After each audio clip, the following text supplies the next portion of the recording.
Hello friends, welcome to my channel step by step gardening. Friends, ये देखिए, ये fern का प्लांट है। एक एवरग्रीन प्लांट है, ऑर्नामेंटल प्लांट है और पेरिनियल प्लांट है। सालों साल हमारे गार्डन में बना रहता है, हमारे गार्डन की खूबसूरती बढ़ाता है। तो ये एस्पेरेगस फैमिली से बिलोंग करता है। फर्न की कई वैरायटी आती है। एक बोस्टन फर्न आता है फ्रेंड, वो भी बहुत अच्छी ग्रीनरी देता है। और ये फॉक्सटेल फर्न है। फॉक्सटेल फर्न इसका नाम इसलिए पड़ा है क्योंकि जो इनकी ब्रांच होती है, जो इनकी लीव्स होती है, वो फॉक्स जो होती है लोमड़ी के पूंछ जैसी होती है, इसीलिए फॉक्सटेल नाम पड़ा है इस प्लांट का, इसकी लुक्स की वजह से। तो देखिए, इस तरह से इनकी लीव्स होती है, अलग अलग इस तरह से ब्रांच बोल सकते हैं, लीव्स बोल सकते हैं। बहुत सारी अलग अलग ब्रांचेस से ये प्लांट बन के एक बुशी लुक बनाता है और बहुत अच्छी ग्रीनरी बिखेरता है। तो देखिए, मेरे प्लांट ने भी बहुत अच्छी ग्रोथ कर रखी है। मैंने सोचा इसकी केयर वीडियो आप लोगों से शेयर करूँ कि अगर आप ये प्लांट अपने गार्डन में ऐड करना चाहते हैं या आपके गार्डन में ऑलरेडी ये प्लांट है और अच्छे से ग्रोथ नहीं कर रहा है, तो इस केयर वीडियो को देखने के बाद आप भी अपने प्लांट की प्रॉपर केयर कर पाएंगे और आपका भी प्लांट इस तरह से ग्रीनरी बिखेरने लगेगा। ये समर ग्रोइंग प्लांट होता है, समर में बहुत अच्छे से ग्रोथ करता है। इसने इस समर भी बहुत अच्छे से ग्रोथ की है और ये एक फ्लावरिंग प्लांट भी है फ्रेंड। इसमें छोटे छोटे व्हाइट कलर के फ्लावर्स खिलते हैं। जब न्यू ब्रांच बन के आती है तब उसमें फ्लावरिंग होती है, ढेर सारे व्हाइट कलर के छोटे छोटे फ्लावर्स खिलते हैं और बाद में फ्लावर्स के बाद उसमें बेरीज बन जाती है। मैं आपको दिखाती हूँ, यहाँ पर देख सकते हैं आप लोग। ये देखिए, छोटे छोटे बर्ड्स बन रहे हैं। अभी ये बर्ड्स है, फिर खिलने के बाद ये फ्लावर्स बन जाते हैं। तो छोटे छोटे फ्लावर्स भी खिलते हैं, वो भी प्यारा सा लुक देते हैं। लास्ट ईयर जब विंटर में मैंने इसकी एक शॉर्ट वीडियो शेयर की थी, तो उसमें बहुत हैवी ब्लूमिंग हुई थी, हर एक ब्रांच पे फूल खिले थे। तो वो वीडियो देखिएगा मेरे चैनल पे, आप फॉक्सटेल फर्न टाइप करेंगे, सर्च करेंगे तो वो शॉर्ट वीडियो भी खुल जाएगी। उसमें देखेंगे कि कितने सारे फ्लावर्स खिल के आए थे लास्ट ईयर। तो अगर मैं इसकी केयर की बात करूं, तो जब मैंने इसे नर्सरी से लाके इस पॉट में रिपोर्ट किया था, 10 इंच के पॉट में, तो प्लांट बहुत छोटा सा था। लेकिन अब मेरे गार्डन में इसको काफ़ी टाइम हो गया है, तो बहुत अच्छी सी ग्रोथ कर ली है। हर समर में ग्रोथ करता है और विंटर में इसकी थोड़ी सी केयर करनी पड़ती है, तो ये ग्रीनरी यूं ही बरकरार रहती है। तो लिए मैं आपको बताऊँ कि मैंने इसका सॉइल मिक्सचर कैसा लिया था कि प्लांट इतनी अच्छी सी ग्रोथ कर रहा है।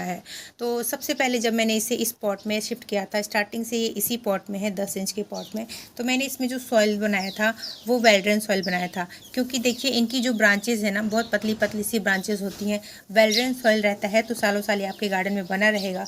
अगर आपने परफेक्ट सॉइल बनाकर तैयार नहीं किया, तो पतली पतली ब्रांचेज होने की वजह से सॉइल में बहुत ज़्यादा नमी रहेगी और जो आपका प्लांट है वो रूट रोट कर लेगा। क्योंकि ये जो प्लांट होता है फ्रेंड, ये छोटे छोटे बल्ब से बनता है। देखिए फ्रेंड, ये इसका बल्ब है। इस तरह से ढेर सारे बल्ब से ये प्लांट ग्रोथ करता है। सॉइल के अंदर इस तरह से छोटे छोटे से बल्ब या फिर लंबे लंबे से बल्ब बनते रहते हैं और इसी से प्लांट की ग्रोथ होती है। तो अगर आप सॉइल मिक्सचर अच्छा नहीं बनाते हैं, वो सॉइल ज़्यादा टाइम तक गीली रहती है, तो ये बल्ब्स जो होते हैं वो गलना शुरू हो जाते हैं और आपका जो प्लांट है वो डैमेज हो जाता है, मर जाता है। तो इसलिए सबसे पहले आप अगर चाहते हैं कि प्लांट आपके गार्डन में सालों साल बना रहे, तो एक अच्छा सा वेलड्रेन सॉइल बना के तैयार करेंगे। उसमें आपको एक हिस्सा गार्डन सॉइल लेना है, एक हिस्सा रिवर सैंड मिक्स कर देना है। रिवर सैंड की मिक्स करने से ही वेलड्रेन सॉइल बन के तैयार होती है। मैंने भी इसमें रिवर सैंड मिक्स किया था, तो सॉइल बहुत भुरभुरी सी बन के तैयार हुई है, इसलिए प्लांट अच्छे से ग्रोथ कर रहा है।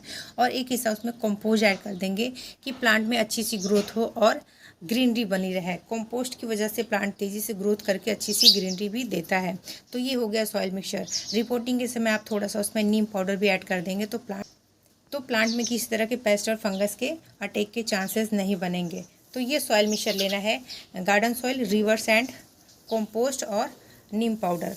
उसके बाद अगर मैं इसकी सनलाइट की बात करूं, तो जो एवरग्रीन प्लांट होते हैं, जो शो प्लांट होते हैं, उन्हें इनडायरेक्ट सनलाइट में ही ग्रोथ करना पसंद होता है। मैंने भी इसे ऐसी जगह पे रखा है जहाँ इसे इनडायरेक्ट सनलाइट ही मिलती है, इसी वजह से इतनी अच्छी ग्रीनरी बिखेर रहा है। अगर आपने इसे डायरेक्ट सन में रख दिया तो क्या होगा, जो इस तरह से ग्रीनिश लुक में है ये जो लीव्स है, ये इनकी येलो येलो सी हो जाती है, कुछ लीव्स ड्राई हो जाती है क्योंकि बहुत बारीक बारीक सी लीव्स होती हैं। तो तेज़ धूप में, डायरेक्ट धूप में ये बर्न होने लगती हैं, ड्राई होने लगती हैं, तो आपका प्लांट इस तरह से ग्रीनरी नहीं देगा, अच्छा सा लुक नहीं देगा।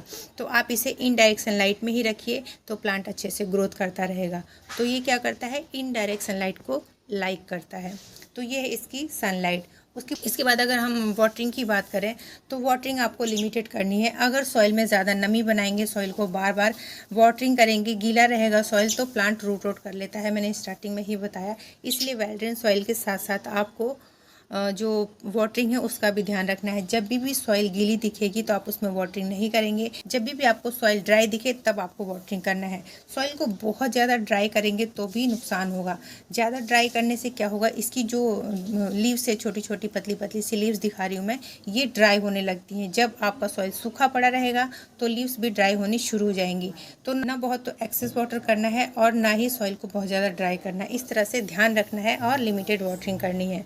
उसके बाद अगर हम इसके कंपोस्ट की बात करें तो मैंने बताया स्टार्टिंग में कि ये समर ग्रोइंग प्लांट है। समर में बहुत अच्छे से इसने ग्रोथ की है और आपके गार्डन में भी ये समर में ही ग्रोथ करेगा। तो आपको क्या करना है, प्लांट में जनवरी के महीने में जब ये ग्रोथ स्टार्ट करता है, डोरमेंसी से बाहर आता है, तो जनवरी के महीने में अगर आप इसमें कंपोस्ट ऐड कर देते हैं तो प्लांट बहुत अच्छे से पूरे समर में ग्रोथ करके इस तरह से ग्रीनरी बना लेगा और प्यारा सा लुक देगा। कंपोस्ट कौन सा ऐड कर सकते हैं आप, चाहे तो काउडंग कंपोस्ट ले लीजिए, चाहे वर्मी कंपोस्ट ले लीजिए, चाहे तो लीफ मोल्ड यानी कि पत्तियों की खाद जो हम अपने गार्डन में तैयार करते हैं, खुद से बनाते हैं, वो भी आप ऐड कर सकते हैं। लीफ मोल्ड कैसे बनाते हैं और मैंने कैसे बनाकर तैयार किया है, इसकी कंप्लीट वीडियो मेरे चैनल पे है, वो आप सर्च करके देख सकते हैं। इनमें से कोई सा भी कंपोस्ट आप इस प्लांट में ऐड कर देंगे जनवरी महीने में तो पूरे समर आपके गार्डन में ग्रोथ करेगा। विंटर में इसको किसी भी कंपोस्ट की नीड नहीं होती क्योंकि विंटर इसका डोरमेंसी पीरियड होता है। तो इस तरह से कंपोस्ट ऐड करना है। अब लास्ट में अगर मैं इसके प्रोपोगेशन की बात करूं तो ये डिवीज़न के थ्रू प्रोपोगेट होता है फ्रेंड। इस प्लांट को जब अच्छी सी ग्रोथ हो जाती है, अगर आप इसका और प्लांट बनाना चाहते हैं तो आपको इस प्लांट को सॉइल से निकालना पड़ेगा और इस तरह से इनके बहुत सारे छोटे छोटे इसमें बल्ब होते हैं। मैंने स्टार्टिंग में भी दिखाया था, देखिए इस तरह से सॉइल के अंदर बहुत सारे बल्ब होते हैं। तो एक ऊपर आ गया था तो मैंने आपको दिखाया। तो इस प्लांट को सॉइल से निकालना है और आप इस प्लांट को डिवीज़न के थ्रू मतलब अलग अलग हिस्से में बांट के आप इसे प्रोपोगेट कर सकते हैं। बहुत आसानी से वो ग्रो हो जाता है, प्रोपोगेट हो जाता है। तो ये प्लांट जो फॉक्सटेल फर्न का प्लांट मैं दिखा रही हूँ, ये डिवीज़न के थ्रू प्रोपोगेट हो जाता है। तो मैंने इसकी कंप्लीट केयर बता दी। और इस प्लांट पे कभी पेस्ट का अटैक नहीं होता है। मेरे प्लांट पे कभी नहीं हुआ, काफ़ी टाइम से मेरे गार्डन में है। अगर आपके प्लांट पे कभी पेस्ट दिखते हैं तो आप उस पर नीम ऑयल का स्प्रे कर देंगे तो जो भी पेस्ट लगे वो रिमूव हो जाएंगे और आपका प्लांट फिर से हेल्दी ग्रोथ करने लगेगा। तो ये थी इसकी कंप्लीट केयर, मैंने इसकी पूरी केयर बता दी है। अगर आप इस प्लांट को इस तरह से ग्रीनिश लुक में रखना चाहते हैं, हेल्दी सी ग्रोथ लेना चाहते हैं प्लांट की, तो इस तरह से जैसे मैंने बताया बिल्कुल उन्हीं टिप्स को फॉलो करके आप अपने प्लांट की केयर कीजिए। आपका प्लांट भी इस तरह से ग्रीनिश लुक में आ जाएगा। तो ये थी फॉक्सटेल फर्न की केयर। अगर आप लोग को पसंद आती है तो वीडियो को लाइक कीजिए, दोस्तों को शेयर कीजिए और चैनल को सब्सक्राइब करके मुझसे जुड़ जाइए क्योंकि मेरे चैनल पे हर तरह के प्लांट की केयर वीडियो अपलोड है जिससे आपको गार्डनिंग में बहुत ज़्यादा सपोर्ट मिलेगा।